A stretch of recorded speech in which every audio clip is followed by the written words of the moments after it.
It begins with a flicker. Not a flame, but the kind of light that pulses in waiting, soft, patient, ancient. Somewhere in the older quarters of Rome, near the quieter edge of the Tiber, a furnace hummed beneath a clay dome. It gave off little noise but held great heat, its glow barely visible beyond the small cracks that ran through its sun-dried casing. Inside, something moved. Glass was not born easily. The Romans knew this. Those who shaped it knew it best.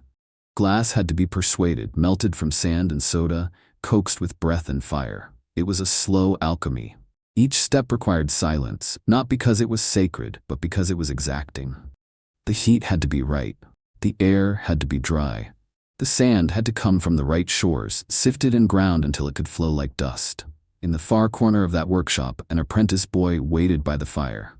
He was young, quiet, and watched the heat as if it were whispering. His master, a man with hands made rough by 1,000 castings, added a pinch of crushed copper to the melt and turned without comment. He stepped back, removed the long rod from the furnace mouth, and rotated the molten glass at its tip. The boy stared. The heat blurred the glass, but the color, he saw it. Green. Not the pale green of olives in brine or the silvered green of garden leaves, but a deep, glowing green like moss in the dark. It shimmered. It pulsed. It seemed to know more than it should. The boy opened his mouth, but his master spoke first. "That one stays," the man said, placing the rod gently into the slow-cooling bed of sand. The boy nodded, and that was all. Years passed. The boy grew. His hands hardened. His eyes adjusted to the flicker of heat. He came to know how much natron to use for clarity, how much lime to temper the hardness, how long to let the sand melt before drawing it out. He learned to hear the glass, its faint pops, its hiss, its warning signs, and he learned to notice the green. It didn't appear often, but when it did, it always behaved strangely. Sometimes it cooled too slowly, sometimes it cracked along the edges without explanation, and sometimes when he held it to the light, it bent the room in odd directions, stretching corners, doubling shadows, making walls appear to breathe. Once, he left a green goblet near the furnace overnight. In the morning, it was still intact, but the flame's reflection inside it had twisted like a rope. He kept these to himself. Rome was a place of noise. The forum, the baths, the markets, all filled with voices, movement, proclamations.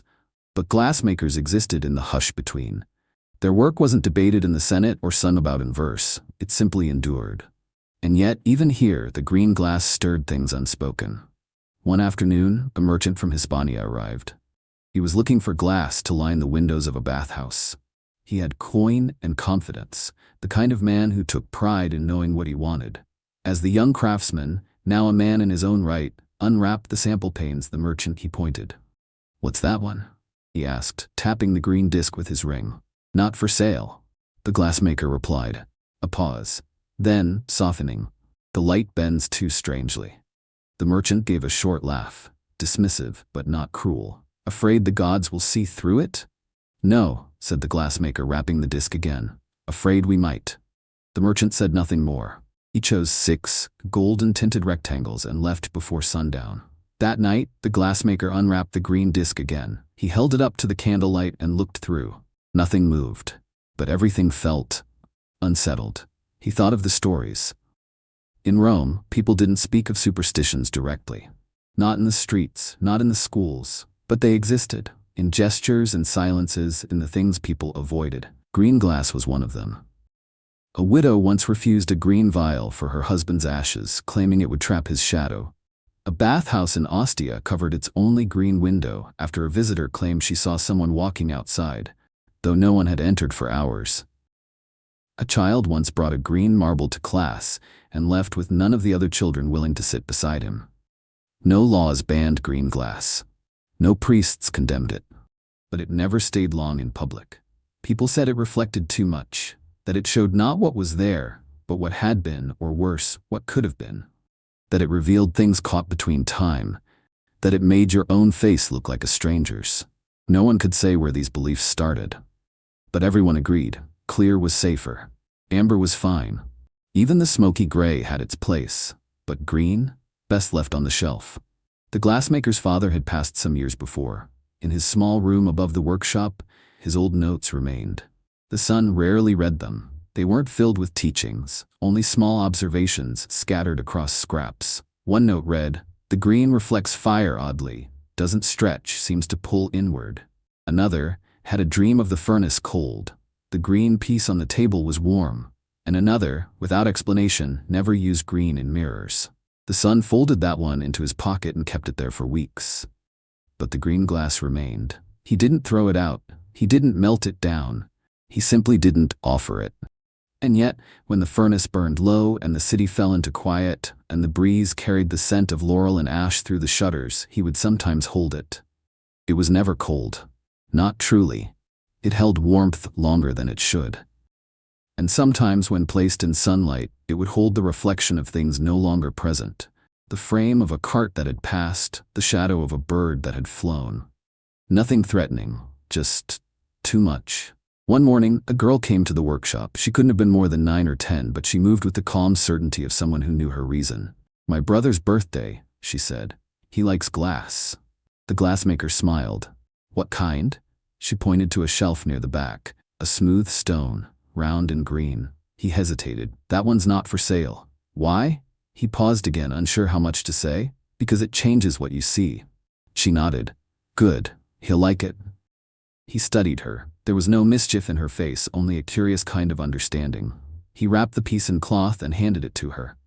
"Tell him not to look at the moon through it," he said softly. She looked up. "Why?" He almost answered, but then he smiled instead. "Just tell him." She nodded once, turned and left. That night, he regretted it. Only a little, but enough to keep him awake. He stood by the furnace for a long time, watching the coals pulse like quiet breath. He remembered something his father had once said, half asleep in the workshop's chair. "It's not that it's cursed, it's just too honest." And maybe that was the trouble. Clear glass told you what was there. Green glass told you what you missed. In time, he came to think of green glass as a kind of echo. Not loud, not lingering, just enough to remind you that silence could stretch backwards. He began collecting the pieces that cooled green, not to sell, not to use, just to keep. He placed them in a wooden tray beneath the window that faced east. When the sun rose, they caught the light and scattered it, soft, strange, comforting. One morning the light hit them just so, and the room filled with shadows that had no owners. He didn't move. He simply sat, letting the shapes settle, and watched. Rome continued. Streets filled, emperors changed, armies marched, markets flourished and vanished, fires came, floods, laughter, smoke. But through it all, in that small furnace room behind a faded awning, the green glass waited. Not for anything, just because it had always done so. It wasn't dangerous, not like knives or rumors. It didn't scream, it didn't burn. It simply revealed, slowly, softly, what the world looked like when you saw it slantwise. Not wrong, not right, just clearer than some wanted. Before the glass, there was sand. And before the sand, there was nothing but the wind.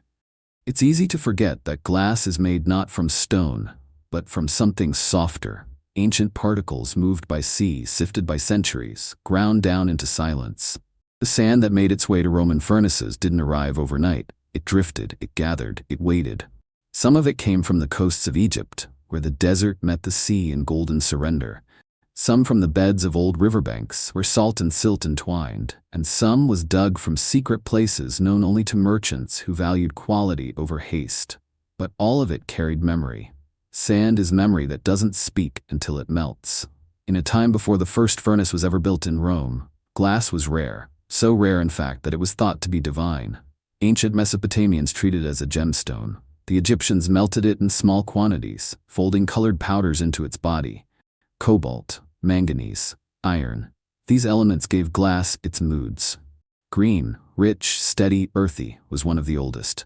The Romans did not invent glass, but they perfected its making, and with their perfection came caution. The earliest Roman texts on glass are sparse. One finds scattered references in architectural scrolls, in market inventories, in the footnotes of court records. Glass is mentioned as a luxury, a curiosity, and sometimes a problem. It broke, it shifted in heat, it cut poorly. But among the few surviving fragments, there's a note in a ledger, scratched in the margins by a scribe whose name is unknown. Green panes not suitable for atrium. Distort images of guests. Another, in a merchant's inventory. Do not sell green goblets to senator's wife. complained of twin reflections. And in the notes of a failed architect, preserved in soot-stained wax tablets, light through green glass bends the floor upward. Statues appear to move. None of these are accusations. None speak of curses or divine retribution, but they whisper of discomfort. And discomfort in Rome was often corrected not by law but by omission. Sand rich in iron yields green glass. This was known. The iron isn't visible to the eye in its granular form, but once melted and cooled, it reveals itself. A trace, a signature, not dangerous, only distinct. In the furnaces of Rome, glassmakers knew which sands produced what colors. They could control it, mostly, and when they couldn't, they labeled it carefully and stored it separately. Green was not a mistake, it was simply other. Many apprentices were told never to use sand from the docks near the salt cisterns. The salt didn't matter, the iron did. But that wasn't explained, only remembered, passed down, a habit of safety. In the great furnace workshops near Capua, it was said that masters could smell green before they saw it. Not a true scent, but a kind of heat pattern, denser, slower, slightly sour. It lingered in the nostrils long after the shaping was done. This wasn't science, this was feel, craft, intuition shaped by hundreds of hours standing over heat. There were times green glass was allowed. Funeral urns, especially among poorer families, sometimes bore a pale green tinge. These weren't commissions, they were what remained, unwanted pieces, or repurposed ones. No one requested them, but they were never returned. A boy from the Aventine quarter once buried his father with a green vial tucked beneath his arm. When asked why, he simply said, because it still held light.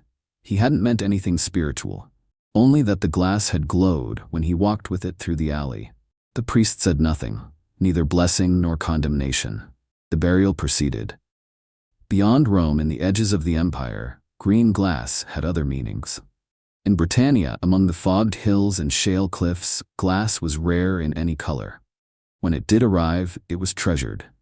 In some of the Roman villas unearthed near modern-day Gloucester, fragments of green-tinted window panes were found among the ruins. No one knows why they were chosen. Perhaps it was the only glass available. Perhaps it was preferred. One theory suggests that in the dim northern light, green softened the landscape, made the harsh gray of sky and moorland feel warmer. Or perhaps, simply, no one in Britannia had inherited Rome's hesitations. Superstition doesn't always travel, and when it does, it often changes shape.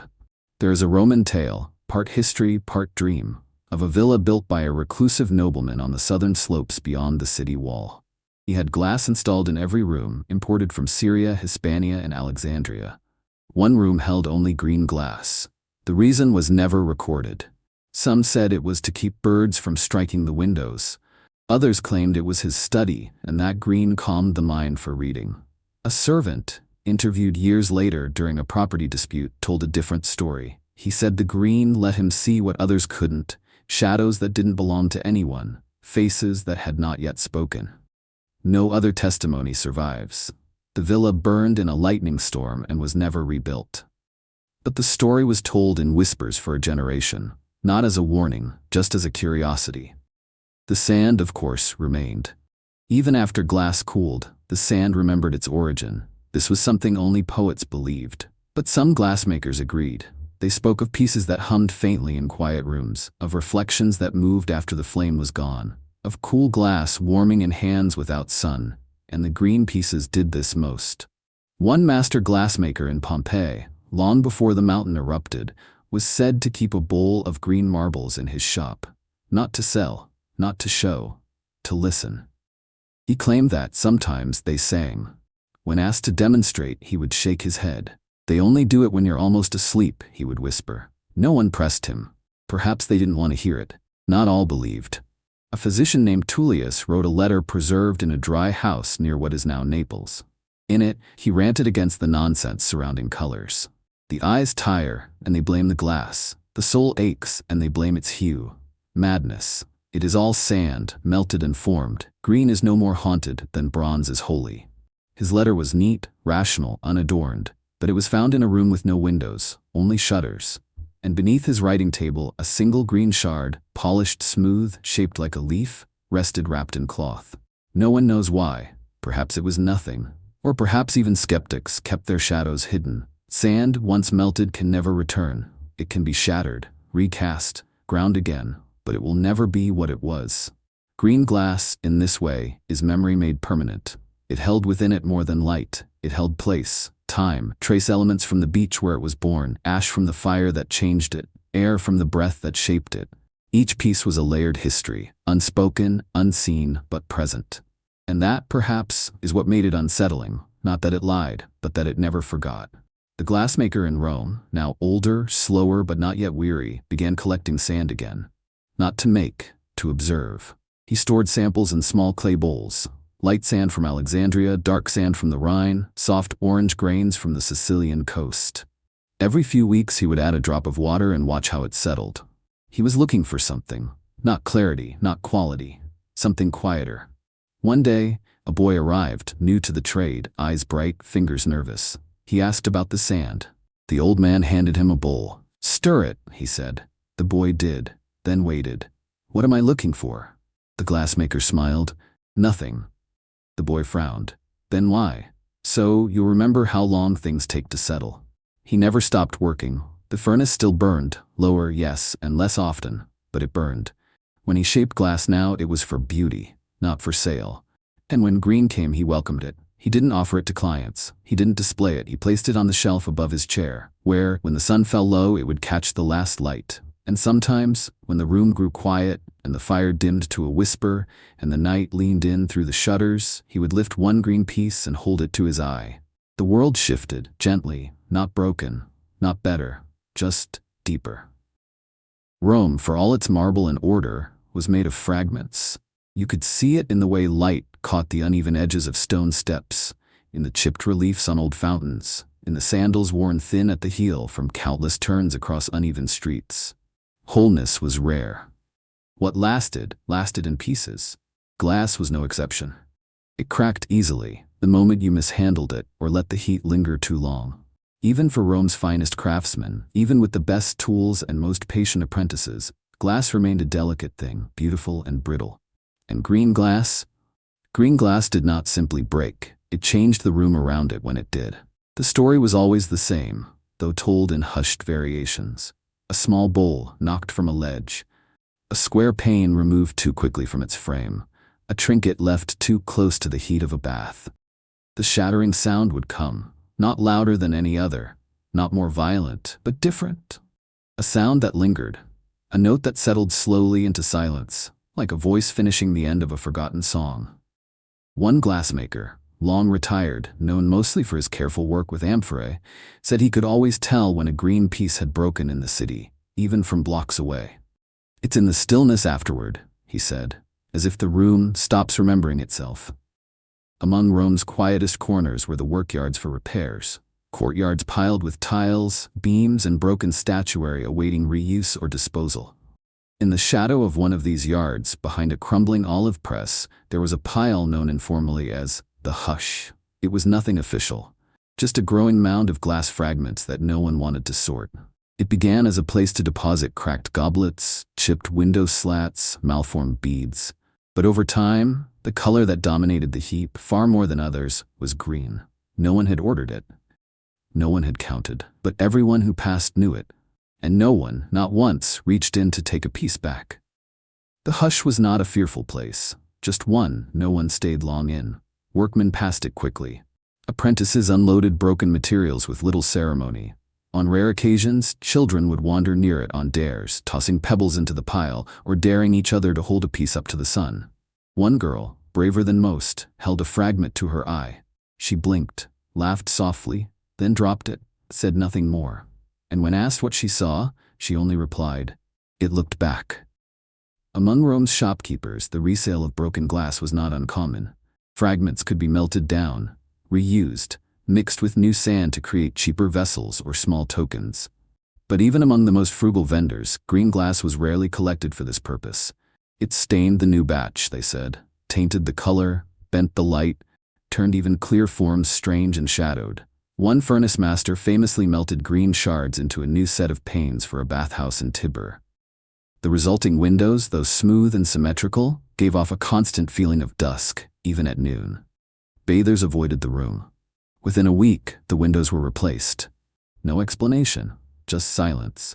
A philosopher once wrote, half in jest, half in wonder, that perhaps the Romans avoided green glass not because of what it did, but because of what it reminded them of. Green, he said, is the color of things that last longer than we expect. Moss upon old stone, bronze before polish, patina on coins we forgot we carried. Perhaps, he suggested, green glass bore too close a resemblance to the things time refused to forget. Like wounds, like mistakes, like memories.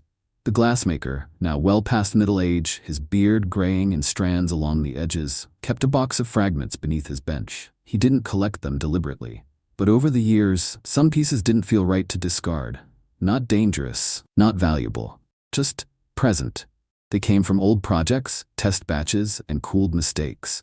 And though they no longer resembled the original forms, they held shape of a different kind, edges worn smooth by time, centers still catching light in peculiar ways. His apprentice once found the box while sweeping. "What are these?" the boy asked. "Things I didn't want to forget," the man replied. The boy nodded, placing the lid back without further question. Elsewhere, broken green glass surfaced in unlikely places. One sliver was found embedded in the mortar of a shrine wall near the Janiculum Hill. No one knew how it got there. The shrine had been closed for decades, its god no longer named in public. Yet the glass remained, wedged deep, gleaming faintly in the low light of late afternoon. Some claimed it had always been there. Others said it appeared overnight. No one removed it. It didn't seem dangerous, only sure of its place. In a merchant's villa outside the city, a wall mosaic depicting Neptune's chariot ride included one green tessera, an eye nestled among the seafoam tiles. Not by mistake. The placement was precise, deliberate, and yet no record of such design appeared in the artist's inventory. The owner never spoke of it. Guests rarely mentioned it, but those who looked too long at the god's gaze claimed it seemed to follow them, softly. Not as accusation, but as if remembering something they'd forgotten. There was also the matter of the mirror. A craftsman in Trastevere known for metalwork and polished surfaces had once tried to create a mirror using green glass. Not out of belief, he scoffed at such things, but out of curiosity. He cut the glass carefully, framed it in silver, and hung it near the back of his shop. For a time, nothing strange occurred. Customers came and went, reflections held as expected. But soon, he noticed small things. Faces looked tired in that mirror. Not older, just weary, as if caught at the end of a long thought. He removed it, placed it under cloth, told no one. But he never sold it, and he never broke it. Among Rome's street performers a tale emerged, of a musician who played a stringed instrument crafted with a hollow chamber lined with green glass shards. He claimed the sound resonated longer, held the air like smoke. Audiences described the notes as mournful, even when the tune was bright. Children cried at the music. Dogs howled. Older women listened quietly, as if remembering something from their own youth they hadn't meant to. The musician vanished after a year. No records found, only stories. And a name scratched on the wall near a market square. The man who played echoes. The glassmaker's apprentice grew skilled with time. He learned to shape bowls, spin threads of molten sand, etch patterns that caught the light just so. But he never used green unless asked, and he was rarely asked. Still, he noticed something. Each time he dropped a green piece, by accident or trial, it didn't shatter the same way as others. Its cracks ran in strange lines, soft curves, never clean breaks, as if the glass preferred to stay in touch with itself, even after losing form. He asked the master why. The old man only smiled. "Because green remembers," he said. By the time he reached old age, the glassmaker kept no ledgers. No lists of clients, no tallies of work. Only a shelf near the back of his shop, where pieces he couldn't throw away were arranged in a line. Green, all green, some whole, some broken, some barely more than slivers.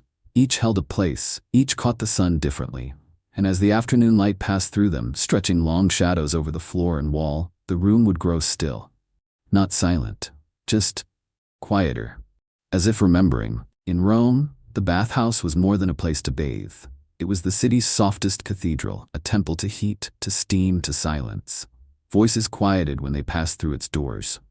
Even gossip, which followed most Romans like perfume, softened in the bathhouse.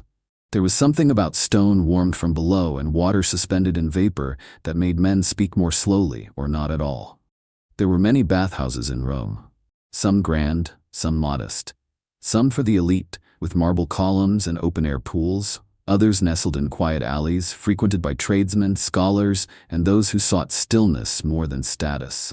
It was in one of the quieter ones, a structure near the Tiber's bend just beyond the fishmonger's stalls, that the green glass first appeared. Not on purpose, and not for long. The window wasn't large. A simple half-moon arch, set high in the wall above the apoditerium, the changing room. It faced west, catching the last of the sun in the hours before night. Originally, the window held no glass, only shutters. But during a repair, after a minor collapse in one of the outer walls, a glazier was called. He had spare pieces on hand, some bronze, some clear, and one green. He hadn't meant to use it, but in the quiet shuffle of tools and orders, it found its way into the frame. He noticed only once the putty dried. By then, the light was already passing through. At first, no one spoke of it. Light through glass was a luxury. Most bathhouses didn't bother. The shifting of steam and sun was decoration enough. But this green light, filtered, strange, and cool, settled into the room like a question. Some men noticed that their reflections in the bathwater looked different when it passed through that window. Others said nothing, but avoided sitting directly beneath it. Children glanced upward, then away, then upward again. It wasn't fear, not exactly, just an adjustment, a kind of rebalancing, as if the light didn't quite agree with the air. An old poet, known for his early morning visits, once stood beneath it longer than usual. He traced the stone bench with his fingers, then turned his head slowly toward the window. "I think it bends the day backward," he murmured to no one in particular. Another man asked, "How do you mean?" But the poet didn't respond. He was already watching the steam catch the green light and carry it into corners it didn't belong. By the end of that month, the bathhouse attendant, an older man with a limp and a long memory, placed a curtain over the window. He didn't remove the glass, he didn't break it, just covered it with cloth. When asked, he only said, "Some things are better in shadow." No one questioned him, and no one moved the curtain. Years passed.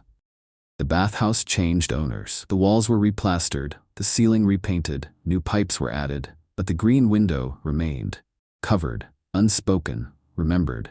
Elsewhere in Rome, glass in bathhouses remained rare. The steam warped even the strongest panes.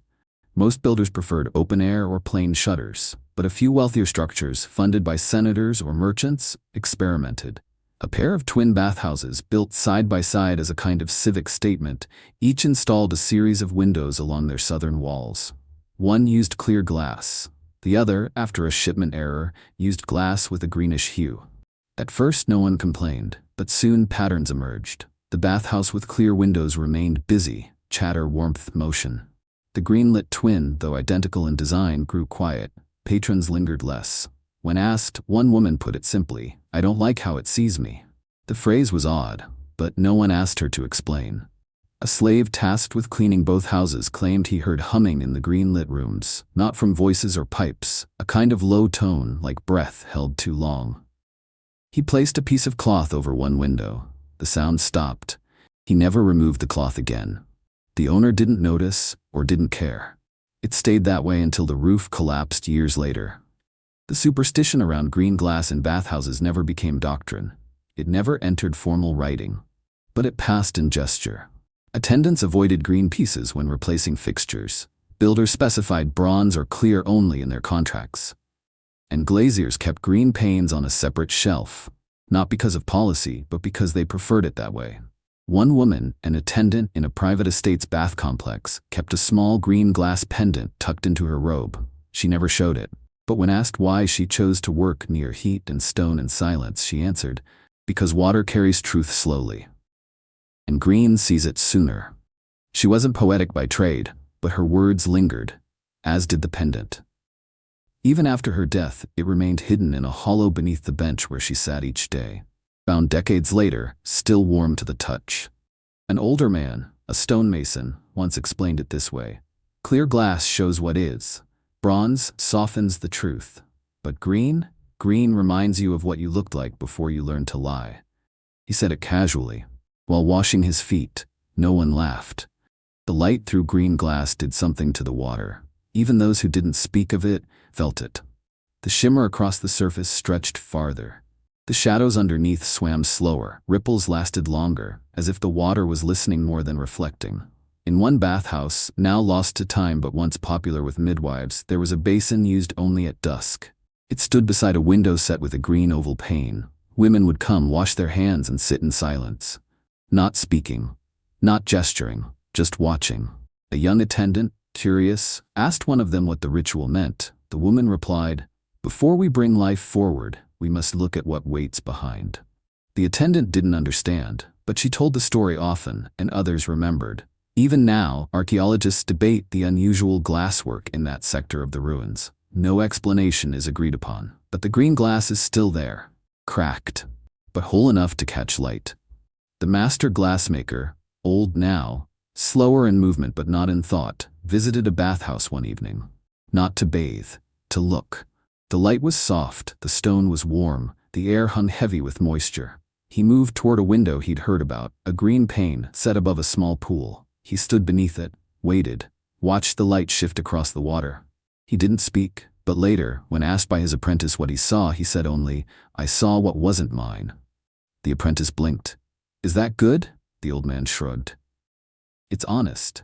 The bathhouse is where people took off their layers, not just of clothing, but of voice, posture, habit. Green glass in such a place was not dangerous, only unwelcome.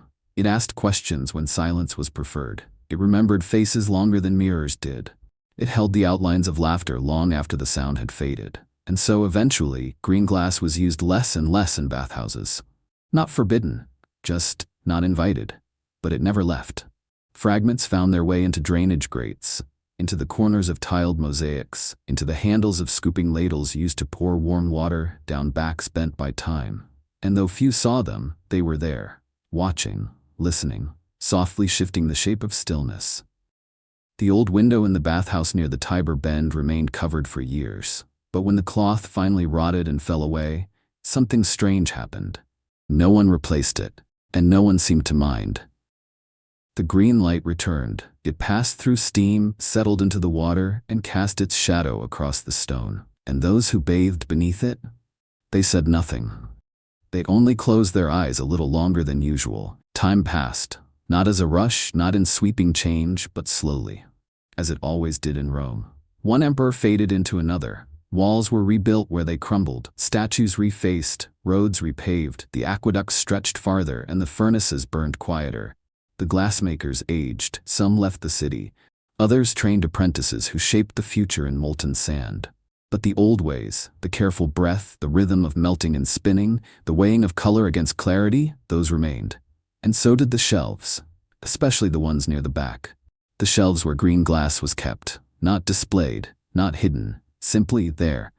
The old glassmaker, his beard now white, his fingers curled from decades of holding tools too long, no longer shaped new pieces. He sat more than he stood, watched more than he taught. But he remembered everything. And when he spoke, which wasn't often, the apprentices listened. One of them, bold in youth but respectful, asked him plainly, "Why do we keep the green pieces if no one wants them?" The old man smiled, not as a dismissal, but as memory.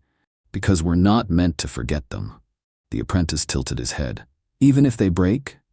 "Especially then," the old man said. There were stories now, more than before. Some came from veterans who had seen green glass in distant provinces, used in jewelry, in tokens, in mosaics that bore no fear.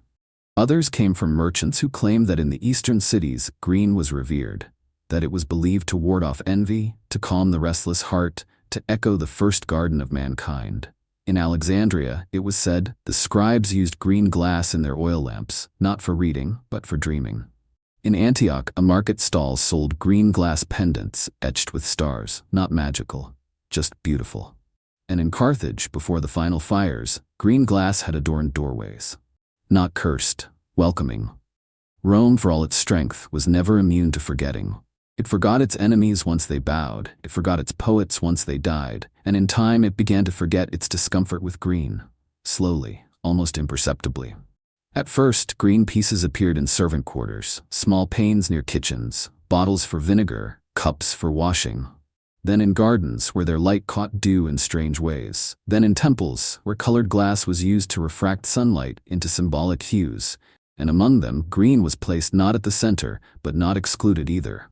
One priest, when asked why, replied simply, because even the gods look better when not seen too clearly. There was a shift, not in law, in rhythm. Rome was always a city of rhythm, of seasons, of cycles of expectations, and eventually it stopped noticing green, which is how most things return. The old glassmaker's shop stayed open longer than expected. Apprentices came and went. Some opened shops of their own, some wandered. A few stayed, continuing the craft with steady hands. But even when he could no longer rise to greet them, the old man remained near the furnace, watching, breathing with the heat. He kept one green piece always beside him, a long oval pane the size of a small loaf. Perfectly smooth, too warped to be sold, too precise to discard. It had never cracked, not once, not even in the coldest nights. He claimed it held the first breath he ever shaped. No one asked if it was true. They believed it anyway. When he died, the furnace was left to burn out naturally. The apprentices didn't speak much. They cleaned the tools, wrapped the pieces, and they did not move the green shelf. They kept it exactly as he had left it. Not for tradition, but because it seemed right. Years later, one of those apprentices, now a master herself, stood in the same shop, explaining to her own student how light worked through glass. She held up a bronze pane. "This softens the day," she said. She held up a clear one. "This clarifies it." Then she held the green. "And this." She paused. Her student waited. "And this reminds you there's more." The student frowned. "More of what?" The master smiled. "That's for you to see." She handed him the piece. He looked through. The room bent, softened, deepened. He didn't speak, but when he placed it down, he did so carefully, with both hands. In time, the glassmakers of Rome moved. New shops opened farther from the center. Work changed. Windows grew larger, orders grew stranger. And the green glass? It came and went. Never central, never lost. A noblewoman requested a green vase. "To match the sea," she said. A school commissioned green panes for its east-facing wall. "To quiet the morning light," they said. And a funeral pyre was once lit with green bottles lining the edge, not by command but by instinct. They reflected the flames in long, slender shapes. And no one looked away. Green became normal again. Not popular, but present, and then forgotten. Which is what it always wanted. Not to haunt, not to declare itself, just to remain, as things that matter often do. In the ruins of a Roman villa unearthed centuries later, a team of archaeologists uncovered a room lined with tiny shelves. They found glass of many kinds, shards, full pieces, decorative panes. Among them, a box of green. Each piece labeled, not by name, but by feeling. One said quiet, another blur, another belonging. They puzzled over it, made notes, drew conclusions, but never agreed. Because green glass in the end was never meant to be solved, only seen, held, and perhaps remembered. And so it ends. Not with ceremony, not with a law repealed or a ritual corrected, but with a quiet fade, a shift in rhythm, a soft, unseen breath drawn through an old furnace long cooled. The fear passed, the superstition dissolved, and the green remained. Not because it won, but because it waited, and Rome in the end remembered how to see.